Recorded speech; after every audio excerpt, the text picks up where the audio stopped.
he's Hunter. And he's Andrew. And we're good boys. So, Hunter, the new Batman. Yes. What'd you think about it? Let's hear your synopsis, your rundown, and your opinion of the new Batman. I don't think I can give it a whole synopsis. It was a freaking 3-hour movie, but despite it being that long, I quite enjoyed it. I think we agreed in a previous conversation that the last 30 minutes maybe could have been cut down. I don't think you really needed that final act, but I was extremely impressed with Robert Pattinson's portrayal, his take on the character, Paul Dano's the Riddler. I really enjoyed that interpretation, and overall, I enjoyed the movie, although I have a lot of problems with how they did the origin of Batman and the direction they took on that, which at most is a complete rejection of the classic origin story, and at least was such an opaque portrayal that as a viewer I had a really hard time understanding where Bruce Wayne is coming from. It's almost as if Robert Pattinson had a perfect portrayal of Bruce Wayne and Batman at the age of 29 during that time, but they removed all of the causation that would have gotten him to that point. So that I found very distracting. But as a film, I quite enjoyed it, although it did not have as many of the titular cinematic moments as Nolan's The Dark Knight. So it was a very different sort of film. Would you go so far as to say it's more grounded in reality? No. I think Nolan's is still the most grounded in reality in the sense of its portrayal of violence and its mood is much more real, whereas this took a very gothic sense. It did feel more like a film of everything was portrayed darker, and not just in a lighting sense, but just in an atmospheric sense. And in that sort of mood, it did not feel as grounded as Nolan's. Although I think that's not a bad thing. I mean, everything is going to be more grounded than the 1960s show and the Batmans of the 90s. So I'm, fine, we're still in that direction. But I think as a character, we have to remember that as happy as we might be to find interpretations and morals and lessons from these stories, they are still fictional. And with that in mind, they can have a larger-than-life aspect, which I think this film did a good job of portraying. What did you think? Well, pretty much, you touched on most of the points I thought. Our big disagreement, and this just might be from me looking at, just assuming that the Batman origin is set in stone, right? This is how Batman works. He leaves the theater with his parents and they're killed. I didn't even acknowledge the fact that the film kind of implied that Bruce Wayne wasn't there when it happened. So, yeah, I see where you're coming from, but I think while you're in the moment, unless you're reflecting on it, it didn't make a difference to me. I'm like, yeah, this is how Batman works. But you took it as we have no indication that he was ever even there. And I think it's very fair in most portrayals of Batman to say that, oh, of course, this is how it happened because we know how it happened. I don't think in literally every depiction, whether in a cartoon, movie, comic, whatever, we need to see them leaving Zorro. We need to see his mother's pearls breaking as they hit the ground. But in this movie, you don't need to hear Uncle Ben say, "With great power comes great responsibility." No, that's a separate conversation. You need to hear that every Spider-Man movie. Okay, that's set aside. That's completely wrong. You need to hear that every movie, and that is what one of the big problems is with the Marvel interpretation. But returning to the Batman, in this case, I think that's a fair assumption, unless the movie gives you information that contradicts that. And in this movie, we do. The Wayne's death is portrayed more as a possible political assassination. When in the hospital scene, when Alfred and Bruce are talking, and Alfred seems to have more recollection and be more emotionally distraught about that night, thinking, you don't think I wonder what happened or what I could have done, when that really should have been said and portrayed by Bruce, and the fact that Alfred even says, Was it a hit by the mafia, or was it just someone trying to rob them, a robbery gone wrong? We'll never know. Bruce should know if he was there, where he can say, like, yes, someone come up, he asked for my dad's wallet, tried to grab my mother's pearls, and then shot the gun. But there's such mystery about that night, and mystery about the circumstance, that it gives both the indication and the general vibe that Bruce was not there that night, and even has not even looked over his parents' murder file, which I previously described to you, even though it's not shown in any Batman movie, as you know, in your mind, I think we have to envision Bruce Wayne as a young teenager falling asleep at his desk every night reading his parents' police file because of that obsession which builds the character. And I don't think we got that in this movie. Yeah, the origin felt a little bit opaque. I think that's what you said. Mhm. Yeah, it felt a little bit like, yeah, I don't know how we got from my parents died to I am vengeance, Mhm. right? For all that matters, they might have died in a car crash. For all it seems to matter to his eventually becoming Batman. For sure. And I'm sympathetic to what I think is the mainstream opinion, that is, we don't have to see it done every film. We don't have to see Superman's rocket crash to Earth. We don't have to see the Waynes get shot. We don't have to see Uncle Ben die in every single thing to establish it. I don't think everything has to be Batman Begins, which I'm not even a very big fan of that movie. But I don't think you have to have a whole film-length thing to explain origin. But I think even during opening credits, to have just that little hint of what happened, which I believe they did in Batman v Superman. They had, during the opening credits, just a short 30-second thing of the Waynes being killed. Jeffrey Dean Morgan playing Bruce's father. Great choice. But I think you need hints of that, because it is the core of the character. It's what makes them what they are. So the Batman's almost denial of that, it didn't sit well with me, as much as I enjoyed it as a film sitting there. I mean, it just, you know, I feel very protective of the original interpretations of these characters, and I'm still waiting for a movie that just does it completely flawlessly. And maybe that is too much to ask from modern Hollywood, but I'll be waiting out. Okay, so let's talk about the most important thing in any superhero movie, and that's probably the villains. Villains are pretty important. Notably, Colin Farrell's portrayal of the Penguin. Phenomenal. It was amazing. It was great. He disappeared into that character. He puts his whole heart into everything he does, Mhm. even the most asinine subjects. Like when Bullseye, when he was Bullseye in Daredevil, worst movie ever. But you could tell he cared about being Bullseye, right? I think that the fact that we were able to see a Penguin that was different from both the Penguin in the Gotham TV show and the Penguin that Danny DeVito played. It was really cool to see his interpretation of it.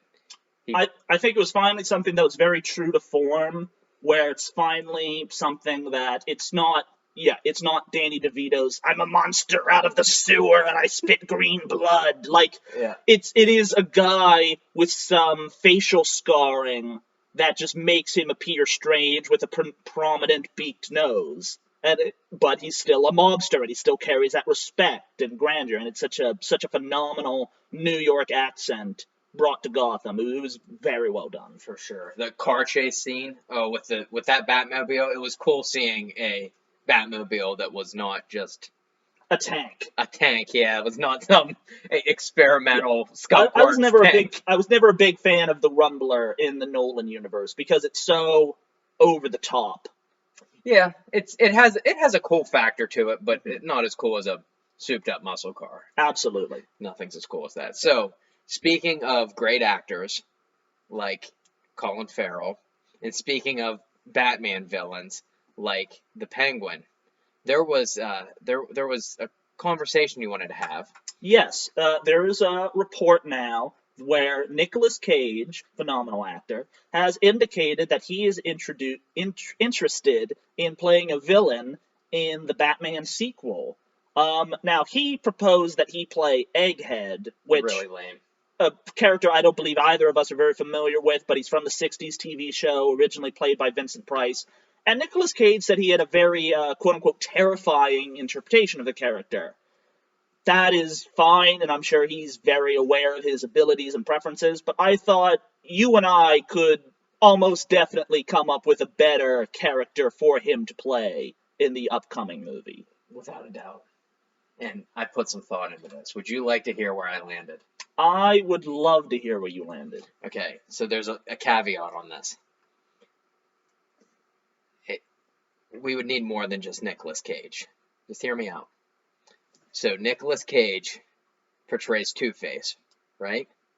But the other side of his face is John Travolta, like in Face Off. Huh? It's a terrible idea. I hate it. That's a great idea. Hey, what do you think? Well, first, I just want to say John Travolta did so much more work in Face Off than Nicolas Cage. I think he did a much better portrayal of having, the two sides of having to play two people than Nicolas Cage. Without a doubt. But that makes it even better.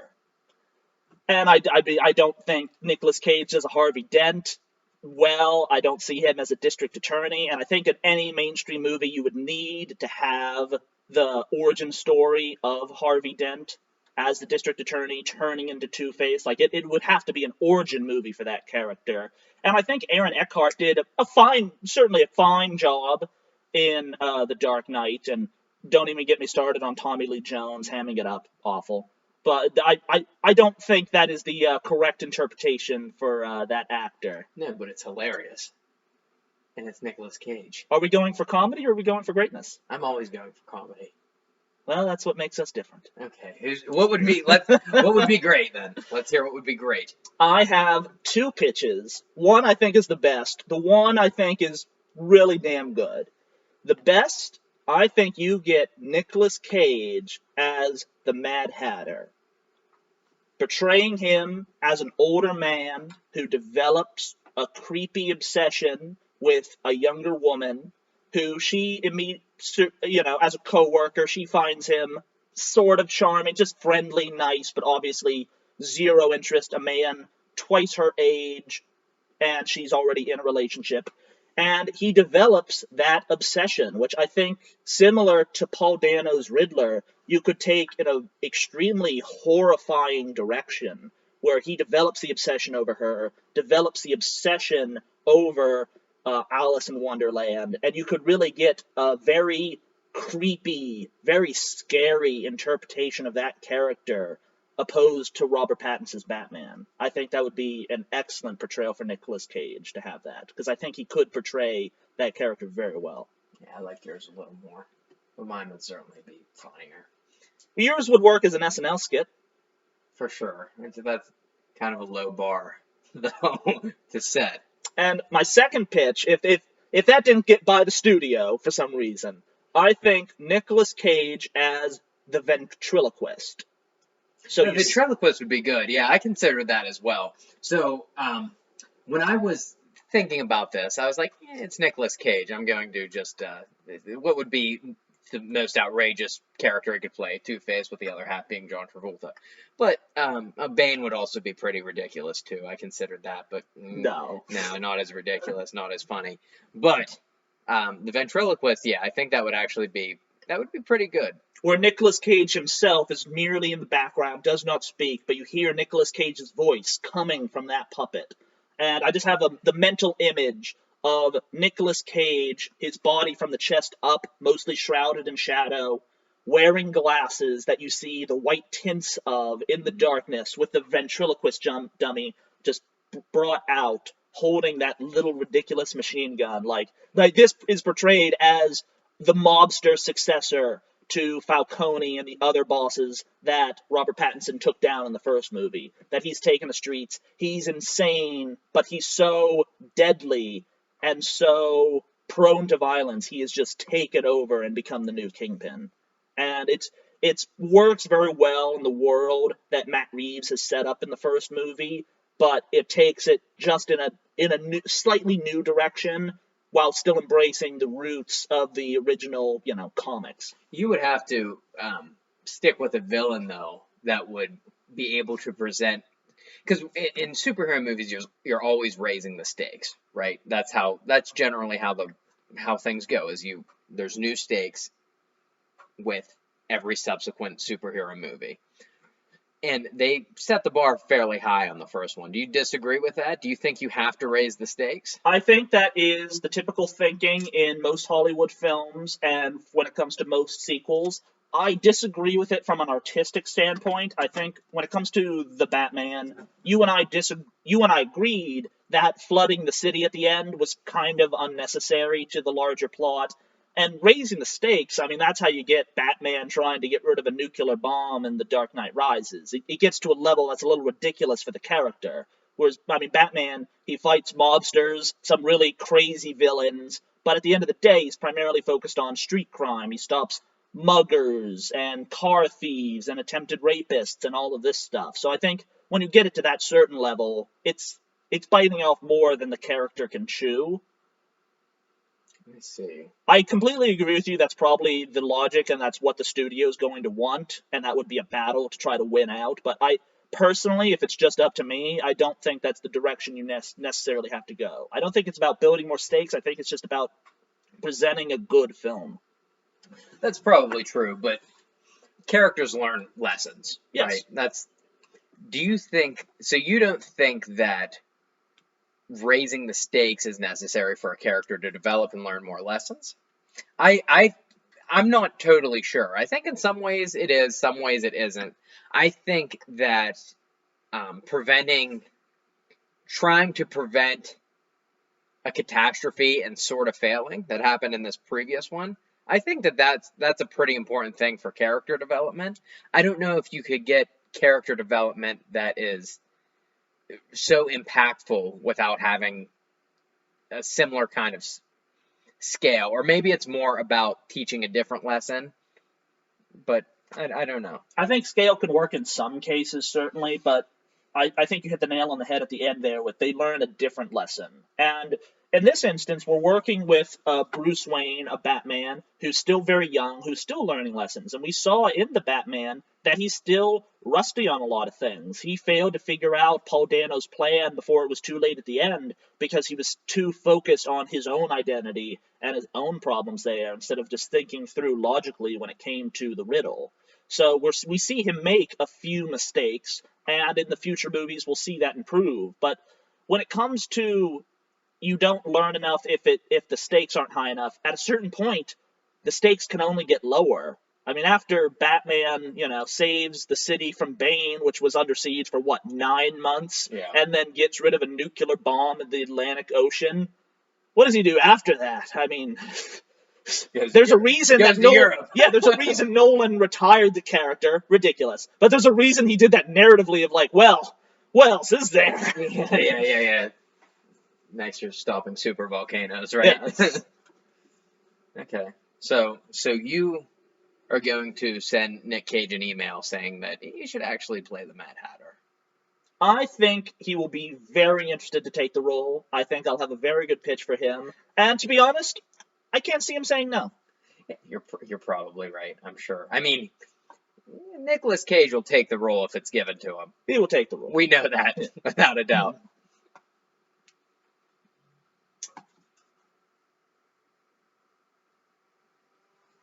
So, let's move on from the Batman.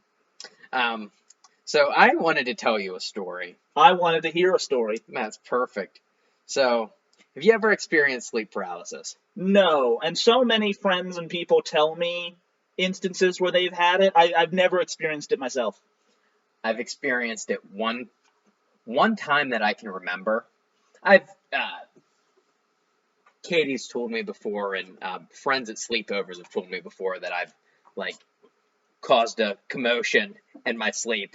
I haven't remembered that, but I remember this case of sleep paralysis, and I was just thinking about it the other night. I was laying in bed. Have you seen the first Halloween? Yes. The scene. I didn't like it. The scene. Oh, that's besides the point. You're incorrect, but that's okay. The scene where Michael Myers is under the sheet, dressed as a ghost. You're familiar with that scene? Yes.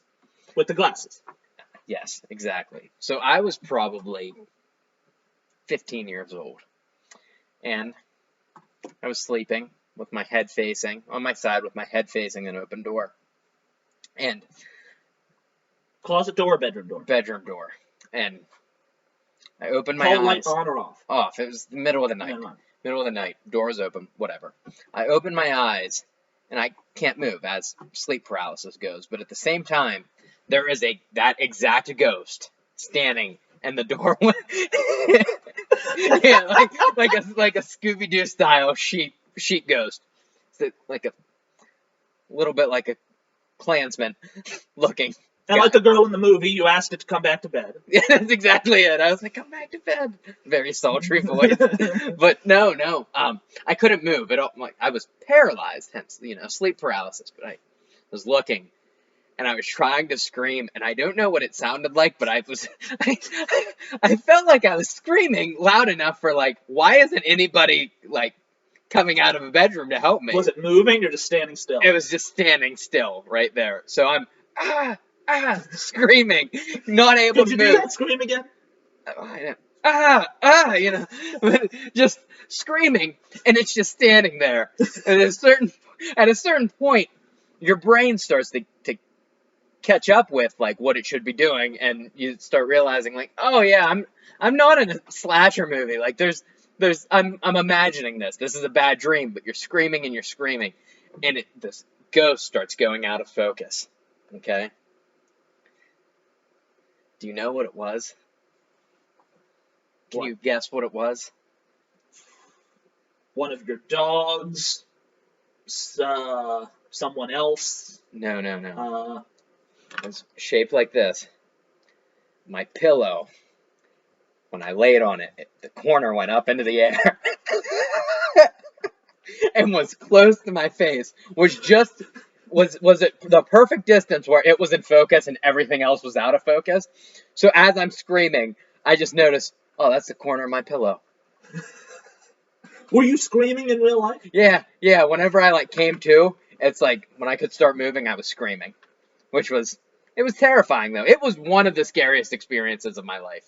Incredibly frightening. This is identical to an Edgar Allan Poe poem where a man is describing sitting by the windowsill, reading a book, and he just notices out in the far distance a horrible beast. And he thinks, this can't possibly be real. This, horrid, disgusting creature with multiple legs just coming over the hill in the distance. And he is panicked. He has no idea what to do. He keeps thinking that he's imagining this, that it can't be real. He's sweating bullets, just staring and seeing that it feels like it's almost getting closer. And he calls to a friend and asks if he can see the same thing. And the friend comes over, and the horrible monster that he saw off in the distance was just a tiny fly right on the windowsill next to him. That from the perspective looked like it was far off. A horrible monster. Yeah. What is that poem? I don't know the name. I remember it only from a great reading that Vincent Price did. Okay. Yeah, it was exactly like that. It was... Now... But, realistically, how did his friend get there so quickly as to not disturb the fly? I don't know how to go into the dynamics of an Edgar Allan Poe poem and challenge its realism. It could have been an ant. It was some sort of insect, if you really want to accuse my memory. No. That makes sense. Yeah, it was exactly like that. It was horrifying, though. It was so scary. And you felt equally ridiculous as the man in the poem when it was revealed. No, I didn't feel ridiculous at all. I felt so relieved.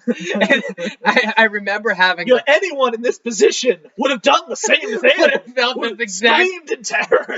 Would have felt this exact same way. Well, the scary part is you can't move. That's the scary part. Because if you could move, the perspective would change, and the ghost would be gone a lot quicker because, he'd be like, oh, that's just a pillow.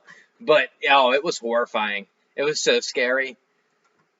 Did you go back to sleep? I did immediately, and I remember having the thought oh, this wasn't that ridiculous. The pillow definitely looked like a spooky ghost whenever you were this close to it and just waking out of up out of, you know, a nice sleep. But yeah, it was no good. No, I can't say I've ever had a similar experience. I mean, the rare occasion I'll have a dream where maybe it ends with I'm falling or something happens where I do wake up suddenly and I feel like I almost jolt, off the pillow. But never, no, never sleep paralysis, never waking up when my body is in a deep sleep and feeling that or anything like that. Really, no, never had it. Do you ever? Well, you mentioned whenever you're waking up, you feel like you're falling. Have you ever been starting to doze off and I get just sort of jolted. Yes, yeah, after like 10 minutes. Yeah. Oh, that's horrible. That's the worst. I'm usually relieved because if I'm just dozing off on the couch after 10 minutes, I'm usually not supposed to be sleeping. So I'm more grateful I didn't take an hour or two nap and ruin my schedule. I'm usually grateful for the jolt. Are you really? I really am because I appreciate in the big picture that it saved my day. See, the jolt for me is a call to action to get more cozy, so I don't jolt again. I'm like, oh, You take the exact opposite. You're like, I need more pillows. I'm like, I need to get off the couch. Yeah, more pillows, but none with weird corners, you know. You learned your lesson. Every time you buy a pillow, you take scissors and snip the corner. No. I fold them in half though, so that the corners don't bow up. Yeah, the thing. But yeah. Katie asks why you're doing it. You're like, this will save our lives one day. Yeah, you don't want me going into a panic. Well, she says that sometimes I do wacky stuff in my sleep. Like we'll just start laughing. I remember the tail end of that, but Okay, she said psycho. yeah, right. She said it was going on for several minutes that I was just laughing in my sleep, and she's hey. Like Joker laugh, like real intense, or like just chuckling to yourself. Like what? It was probably.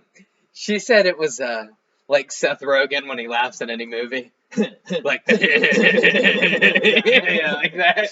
Yeah, and she was just like, "Hey, wake up!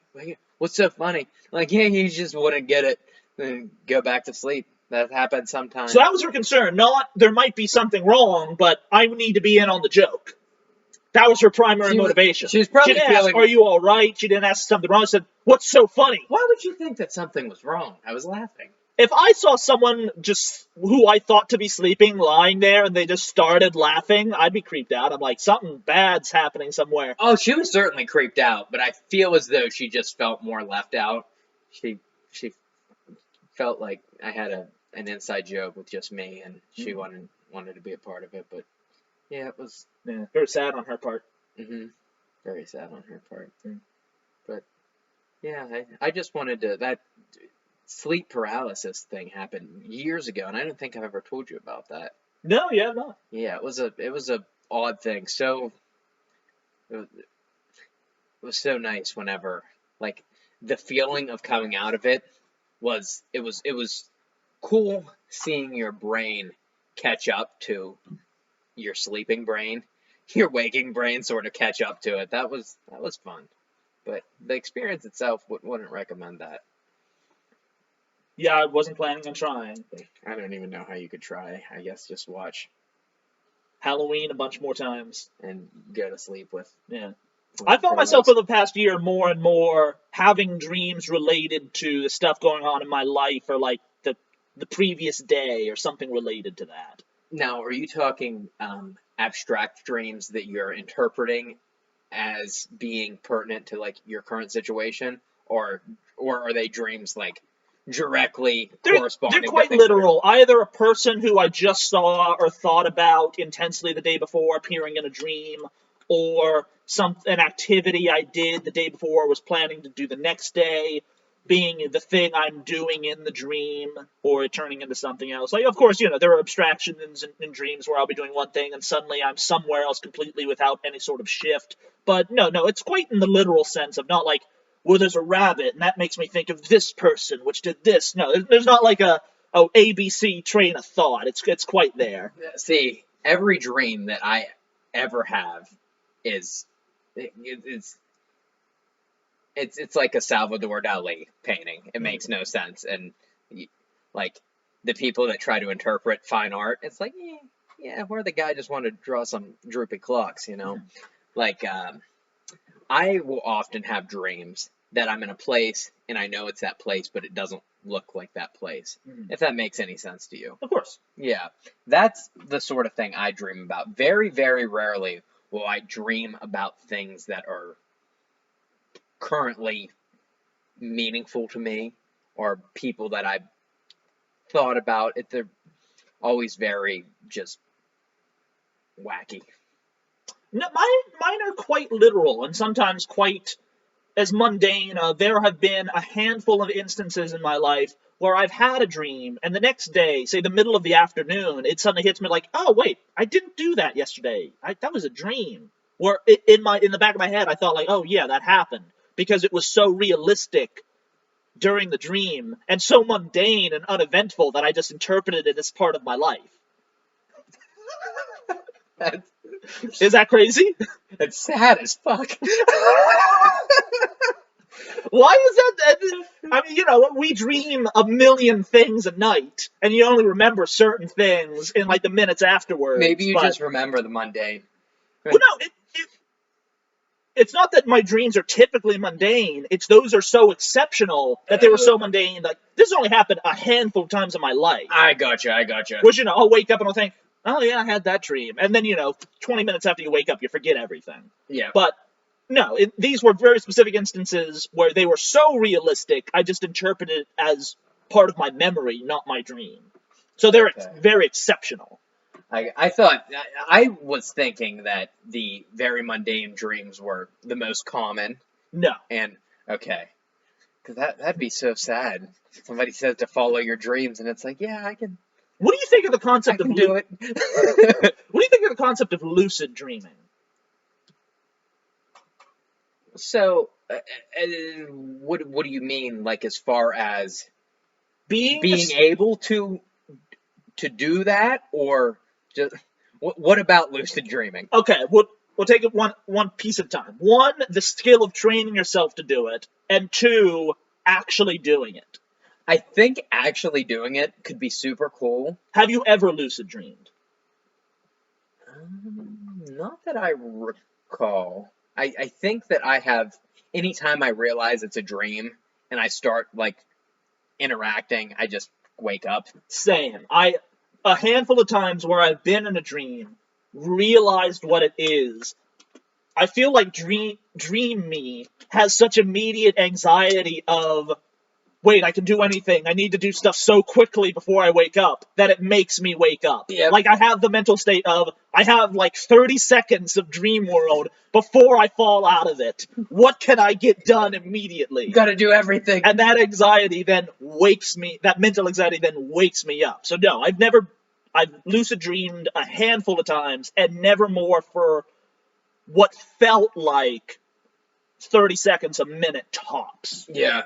Yep, I've experienced the same thing. I think that being able to keep yourself in a dream state and it would be so cool to be able to just lucid dream whenever you felt like it. Mm-hmm. But I feel like the people that say they can do that. Like, oh, you think it's bullshit? I think it's either bullshit or they've just like spent too much time. I never really thought about it. You can't prove it, can you? It never occurred to me that they're lying. No, like you might just have somebody that's like, yeah, I lucid dream all the time, and he's just having mundane dreams about his everyday life. Like, I don't know. At least you're honest when you have mundane. They've never had a mundane dream. They are always flying around the world.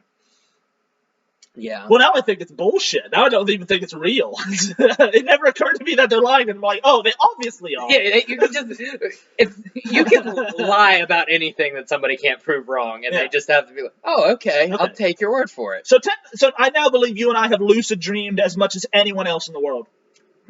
From what we can tell, we are the best lucid dreamers that there have ever been. Yeah. Yeah, I've never met a person in real life that neither have I claimed to be able to lucid dream. Honestly, I see it more on sitcoms. I don't even think I've ever seen it in a sitcom. No, just like as a TV like as a bit, like a bit, yeah. Like, oh, we're gonna film this scene and you're in a dream. Yeah, You're gonna be able to do what you want. Yeah, ran into that before, but I think this whole thing's made up by Hollywood. I don't think this is real at all. Lucid, just as a narrative Yeah, device. it's just as a narrative device. Yeah, we That's gotta it. slide in a lucid Yeah. dream here. Mhm. Yeah, yeah. Could be. Could be. It's, haven't ran into any other. I have the dream quite often of my teeth falling out, which is a common one, I Never guess. had that. I have that all the time where my teeth fall out, and people always are like, "Oh, that represents some kind of change in your life," and I'm like, "Well, things have been changing for the past 20 years." Yeah. But yeah, outside of that, I don't have many reoccurring dreams. Um, Teeth falling out, that happens quite often.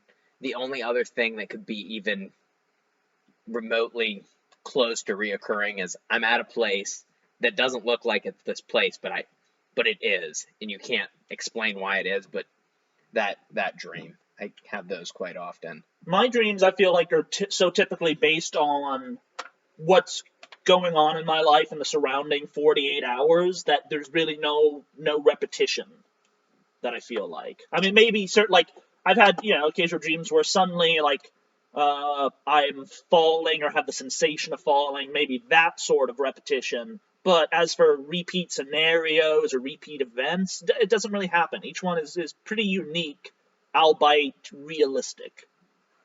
Yep, I would agree with that. Just the handful of dreams that happen every year where my teeth fall out, and those are scary because they never just fall out and they like crumble out of your mouth.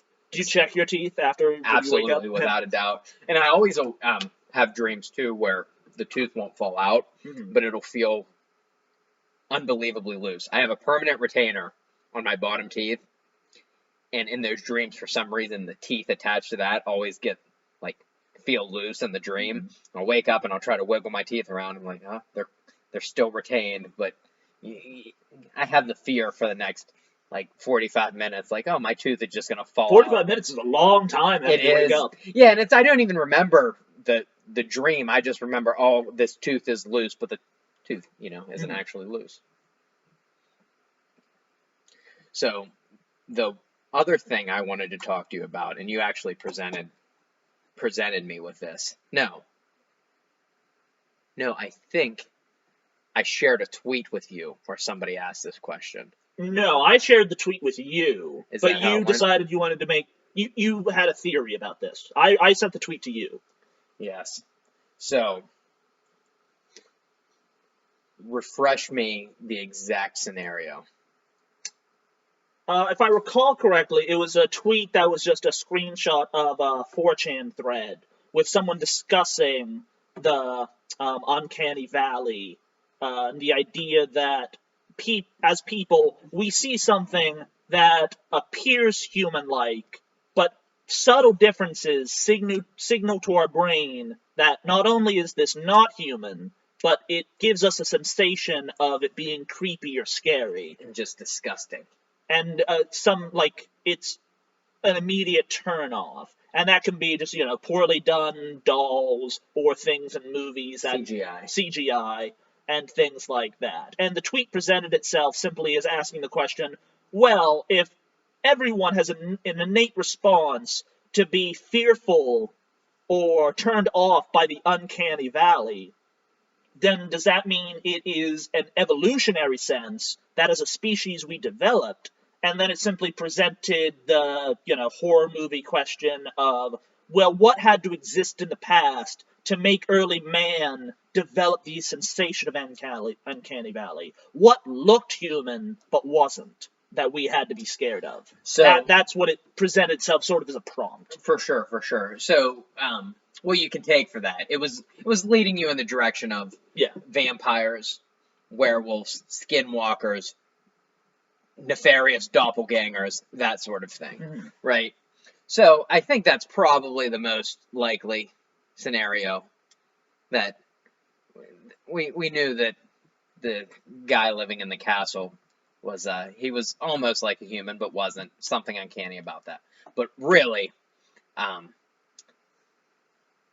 what would make the most sense to me is that early on in people's evolution, right, at the same time Cro-Magnons were around, other type of evolving humanoids, like your Neanderthals, that sort of thing. Appeared human, was very human-like, but there was something that invoked some sort of response, some sort of uncanny valley response. I think that that is the most likely scenario, and Katie and I were actually discussing that, and she presented that, and I'm kind of on board. That makes the most sense. If it's an evolutionary thing, that makes the most sense to me. I disagree. Okay. What do you think? And to be kind to you, I'll say I disagree with her. Okay. That's better. Don't disagree with me. Disagree with her. So what do you think? I think that is dispelled by what we know about the interactions between early man and other species of humanoids. So the fact that we can identify that there was interbreeding between Homo sapiens and Neanderthal, and that there were instances of not living, literally together, but in the same general areas, that I don't think you had this fearful response. You did have interactions that weren't necessarily violent or warlike between different species of humanoids. And like I said, even to the point of interbreeding.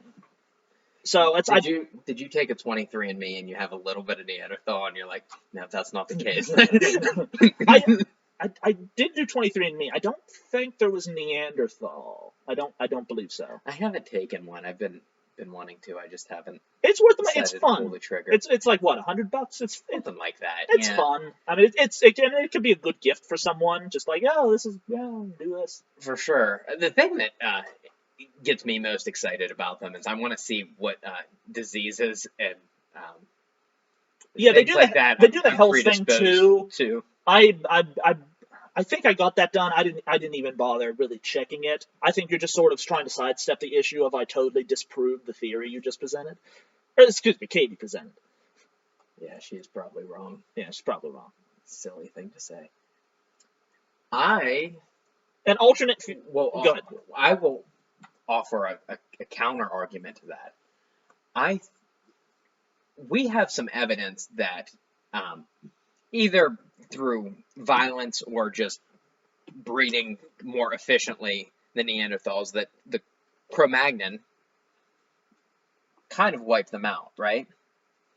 So I think that you're presenting the interactions of different early humanoids as more peaceful than it may have been. I don't think so. My understanding, and neither of us are anthropologists, but yeah, I don't know. My understanding is that we did out-evolve Neanderthals and other subspecies of humanoids over a period of time by simply being better adapted, more intelligent, and that we did sort of outgrow them over a decent period of time. It's not like Homo sapiens migrated to Europe. There was a great battle between Neanderthals and early man over a period of decades or centuries that man eventually won through conquest. It was a period of many thousands of years where we slowly overdeveloped them. And at least that's my understanding when it comes to Neanderthals. There were other much more ape-like subspecies of humanoids in Asia, and then you have the pygmy subspecies of human that existed in Indonesia many thousands of years ago. I think those might have been more violent interactions because they looked much less human than the average Homo sapien. Could you say that they looked a little more uncanny? Perhaps. Point proven. There we go. That's what you're going to rest on? Yeah, I don't think that a better alternative. But I'm not saying I'm claiming ignorance on the interactions. I'm not saying definitively they were much more violent. I'm saying I don't know. I'm only much more confident about the interactions between Homo sapiens and Neanderthals. Oh, that's not how I heard it. Well, so if you had to pick an uncanny valley hill to die on, if we're doing an evolutionary argument, which I'm not 100% convinced by, I would say, and I'll even say, that this is not an original idea to me. I read this and was fairly convinced by it. Uncanny Valley is a way for us to identify people who are sick.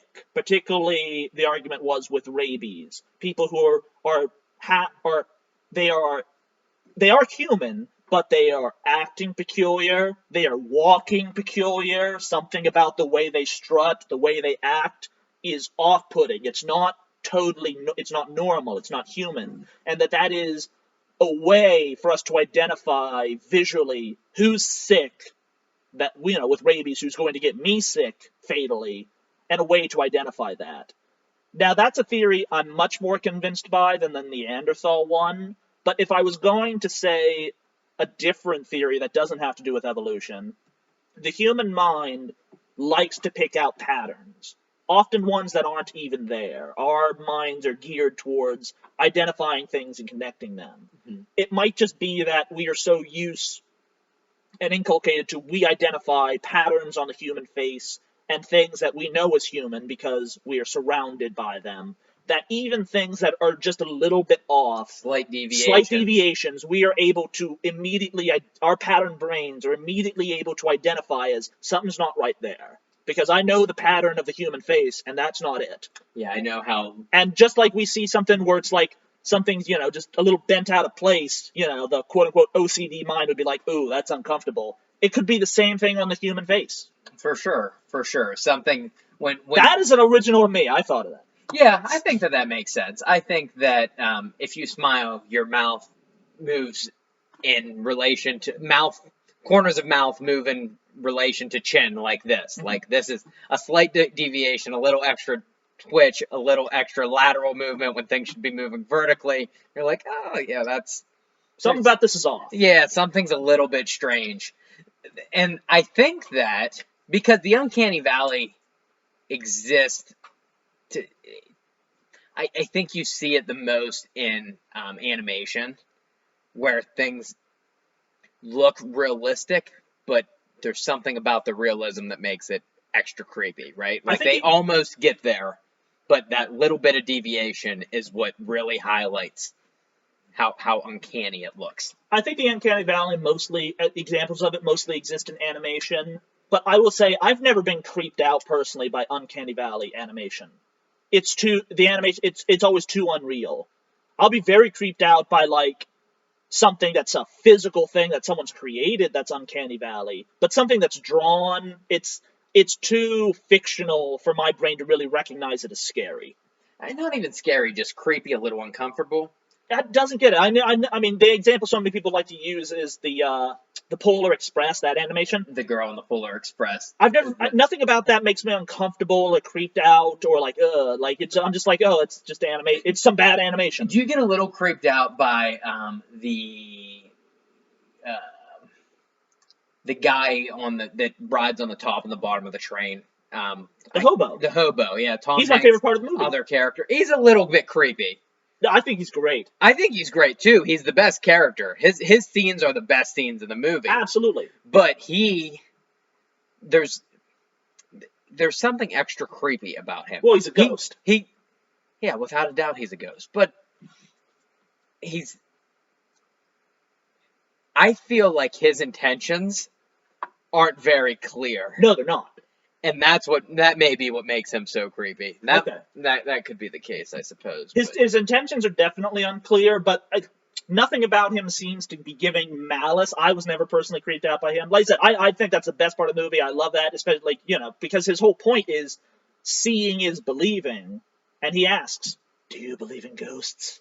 And he says no when he's looking right at one. Yeah. And there's that's such great storytelling. I really enjoy that. For sure.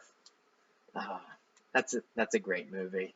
That's a highlight of my Christmas. I have a Polar Express train that I put up around the Christmas tree. Oh, I love a nice train. It's so awesome when you hit the whistle button and it has the smoke liquid, the smoke smell. Oh, it's great.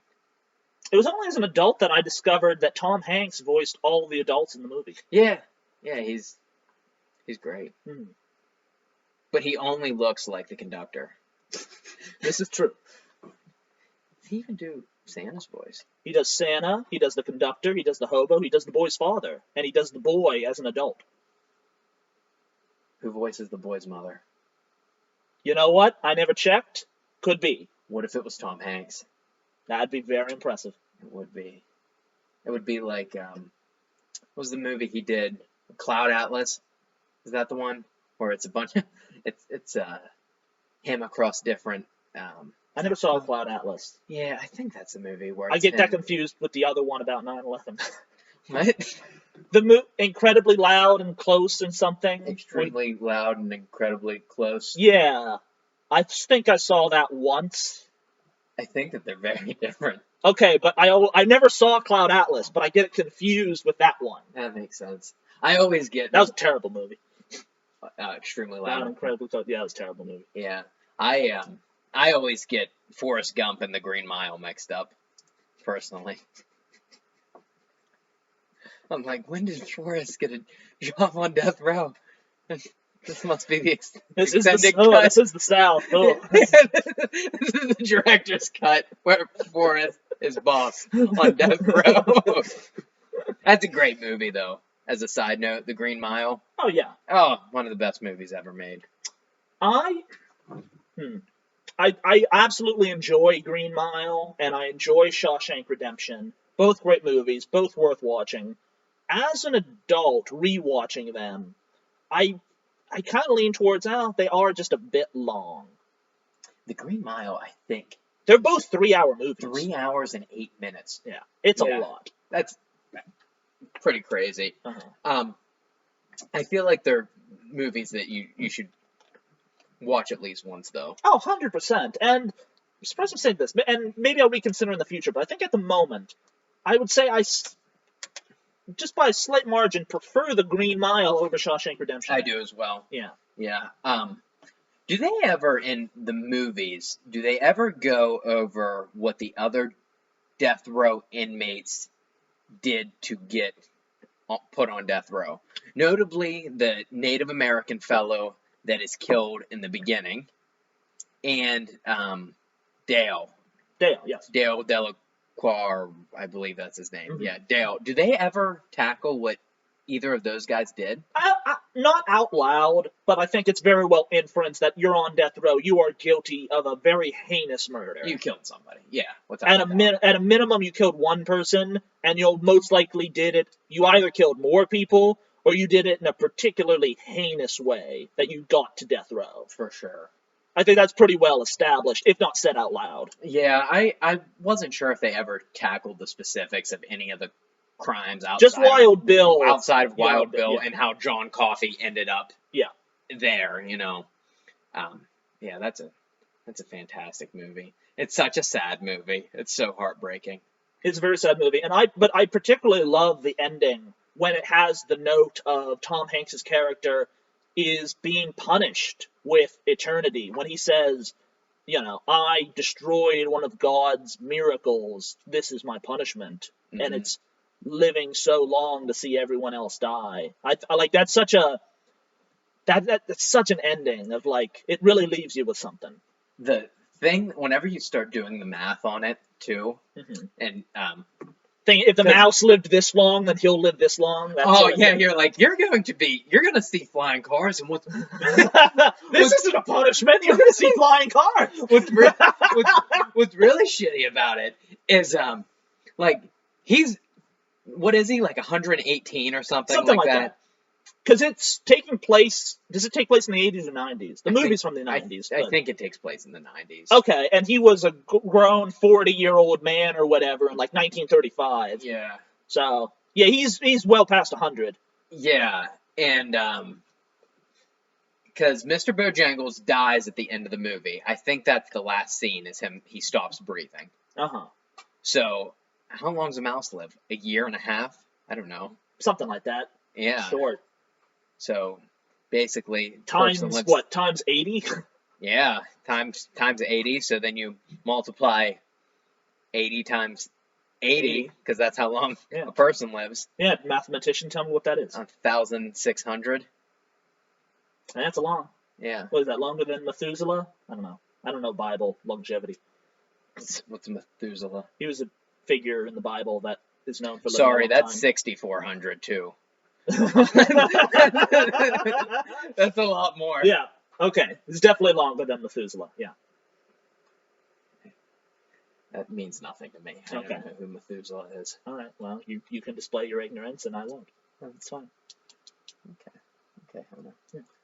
So I think. Speaking of times, just because this is semi-related, I always enjoyed. One of my favorite movies is Groundhog's Day. Yeah. Groundhog Day. Love that movie. And I love when you take it as. I mean, I think the original idea for the movie was it was almost like a Buddhist interpretation of it takes this long to really correct yourself when in reincarnation, and that idea is 10,000 years. Mm-hmm. Which, and I think more mundane things as like, oh, he was here for just a little while, but I think just the idea of he was there for at least, I think the modern interpretation is like 40 years. 40 years of every day the same, and just the idea that Bill Murray lived that long through all of that by the end of the movie. I don't know. I just really like that the movie went there enough. Yeah, I'm just not a huge fan. Never Really? Never. Yeah, it was always fine. The movie or Bill Murray? No, Bill Murray's always good. Okay. Bill Murray's good in everything he does. Mm-hmm. But yeah, the movie's just okay to me. Interesting. It legitimately is one of my favorites. Interesting. Well, maybe I will rewatch and have a different opinion. I think I last watched it as like a 12-year-old. So okay, I think it's definitely worth a rewatch in 11 months when Groundhog's Day comes again. Is that when? Yeah, it's in February. It's in February. Yeah, makes sense. We should go to Punxsutawney for Groundhog's Day. Why? Just cause. Have you ever seen Phil in person? No, I've not seen Phil in person. I haven't either, but might be worth it. That's a bucket list item, right? That's a bucket list. Seeing Punxsutawney Phil in person. Yeah, whatever one is actively Punxsutawney Phil at that time. Is there a lineage? Is there a groundhog lineage? I don't know. Like, what's the standard on which they select? I thought we shouldn't publicly question that there's only one Punxsutawney Phil. I thought that was, I don't know, is that breaking the myth? He's an immortal groundhog? I thought that's what... Is that what they go with? That's always how I took it. They don't do like a formal groundhog selection for the next Phil? I don't think. Do they? I don't know. I was always under the impression that it was like the president pardoning turkeys. That, like, but instead of pardoning a turkey, they pardon winter? What are you talking about? The governor selects a new groundhog. I thought the interpretation I always had was it's just Punxsutawney Phil, and he comes out every year. Oh, that's very morbid. Is that morbid? Yeah, An immortal groundhog is morbid? No, whenever you realize that a groundhog can't be immortal. You don't say it out loud. I feel uncomfortable having this whole conversation. We shouldn't be doing this. How many Phils have there been? I don't want to think about it. There has to be at least like 40. There's probably been When did Groundhog's Day start? I don't know. When did it start in Punxsutawney? I don't know. I think we're very ignorant about our own state's history. We'll have to catch up on that one. We'll have to figure out, because I think this deserves an update. Yeah, we can certainly do some math on that too. I'm willing to bet there have been almost as many Punxsutawney Phils as there have been U.S. presidents. There have been 46 U.S. presidents. Yep. That could be different if you're not counting Grover Cleveland twice. Well, wonder how many Punxsutawney Phils there have been. I don't know. What's a groundhog live? 5 years? I have no. I mean, they're rodents, so they can't live that long. They're big rodents, though. And I'm sure he's well taken care of. Oh, yeah. He's definitely the best taken care of groundhog in probably the world, right? Probably the world. Yeah. He lives in the library, I think. Does he? Yeah, whenever it's not Groundhog's Day and they don't take him out to his stump to, like, climb out or whatever, I think he lives in the library. Yeah. Does he work there or just live? He just lives. He's Dewey Decimal Phil.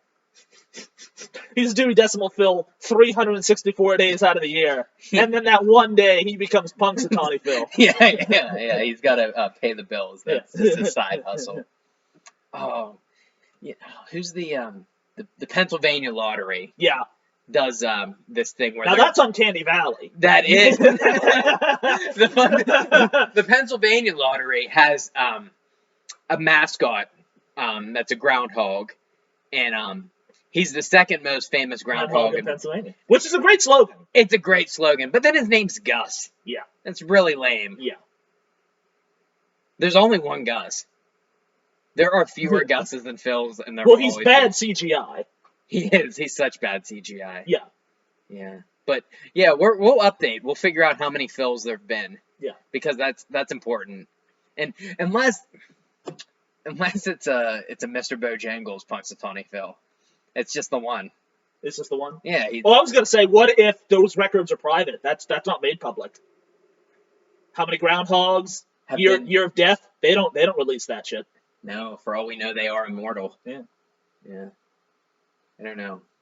I'm sure this. Again, I really feel we're stepping on like the third rail of Pennsylvania culture by even discussing this.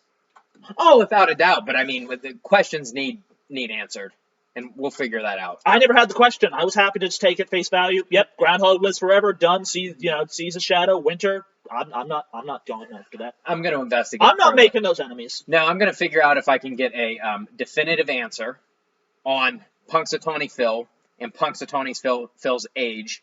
I'll have an answer for everybody next time on just exactly how deep this conspiracy goes. That's the commitment you're making today? Yes. I hope you find the answers you're looking for, and I hope they don't lead you down a path where I might have to find a new co-host. Agreed. It's a risk that I am willing to take. Godspeed.